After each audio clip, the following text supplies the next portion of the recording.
Bonjour, chers amis et auditeurs, et bienvenue à ce moment de la lecture des Saintes Écritures. Nous sommes dans l'Évangile selon Matthieu et nous lisons ce bref récit au chapitre 4, les versets 12 à 17 et 23 à 25, qui toucheront un résumé de l'essentiel du ministère de Jésus, qui va comme suit. Quand Jésus apprit l'arrestation de Jean-Baptiste, alors imaginez, c'était une mauvaise nouvelle, on dit qu'il se retira en Galilée.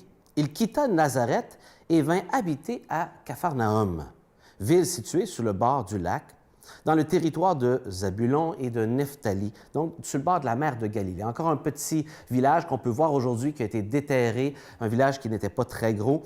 Et donc, on apprend ici que Jésus, c'était pas peut-être un 1er juillet, mais il a déménagé en cette petite ville-là. C'était significatif. Pourquoi?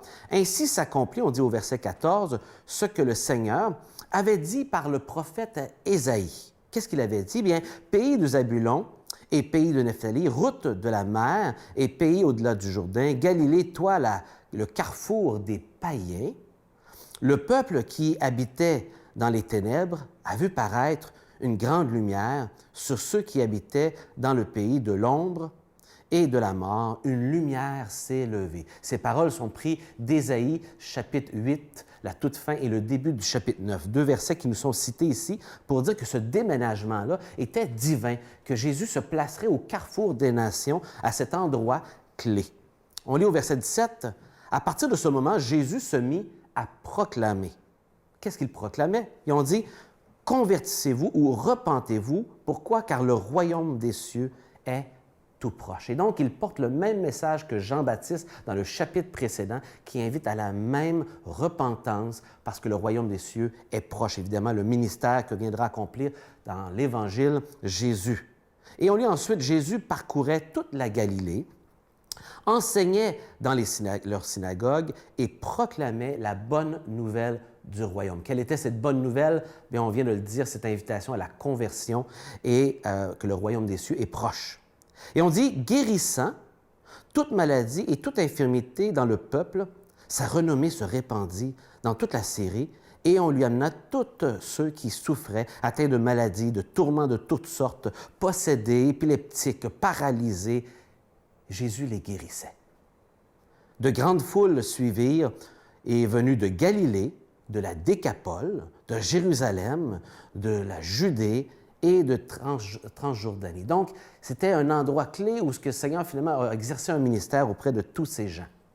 Et donc, trois petites remarques brèves. La première, elle est soulignée, je l'ai dit tantôt, Matthieu prend le temps de montrer que ce déménagement, aussi anodin que ça puisse paraître, le déménagement de Jésus était selon le plan divin, annoncé dans l'Évangile. Et chose intéressante, cet endroit, cette région de Galilée, premier à être plongé dans les ténèbres lorsqu'il y a eu, à l'époque d'Ésaïe, les Syriens qui sont venus envahir la région. Ils étaient les premiers à être envahis dans cette région du Nord. Bien, c'est cette région bénie qui aura les premiers, la lumière du Messie qui marchera parmi eux. Quelle bénédiction pour cette région, cet endroit qui est un carrefour des nations et donc qui montre que Jésus est venu avec une préoccupation pour les nations dans leur ensemble, pas juste pour son peuple Israël. Deuxièmement, le message de Jésus nous est résumé ici.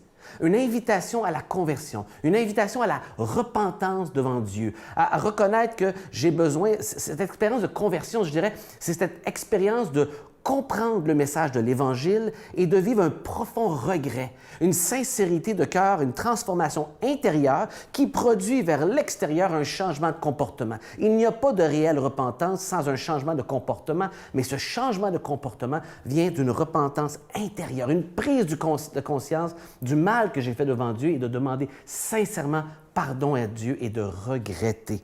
Voilà la conversion et Jésus invite à venir. Est-ce que vous avez vécu la conversion? Avez-vous connu ce moment de repentance devant Dieu? Et finalement, on remarque une troisième chose dans ce texte, le ministère, je dirais, thérapeutique de Jésus. Pourquoi thérapeutique? Bien, le mot « guérir », vous direz, bien, Joël, c'est « guérir », c'est pas thérapeutique. C'est le mot grec « thérapeo », duquel on vient le mot « thérapie ». Donc, une thérapie, c'est quelque chose qui contribue vers la guérison. Vous savez, Jésus a guéri beaucoup de gens dans son ministère. Et pourtant, beaucoup d'entre eux n'ont pas la conversion. Ils ne seront pas sauvés de leurs péchés, n'auront pas cru en Jésus, auront bénéficié de l'aspect thérapeutique du ministère de Jésus extérieur, mais pas intérieure. Et Jésus est venu pas pour soulager simplement l'extérieur et vivre des guérisons, parce qu'on va tous mourir de toute façon, malgré une guérison. Chacune de ces personnes guéries par Jésus, ce n'était pas permanent, mais Jésus est venu apporter un soulagement permanent de l'âme. Il voulait apporter la guérison du cœur, du péché. Avez-vous cela ou cherchez-vous encore que les choses extérieures du ministère de Jésus? Que le Seigneur vous accompagne dans cette réflexion.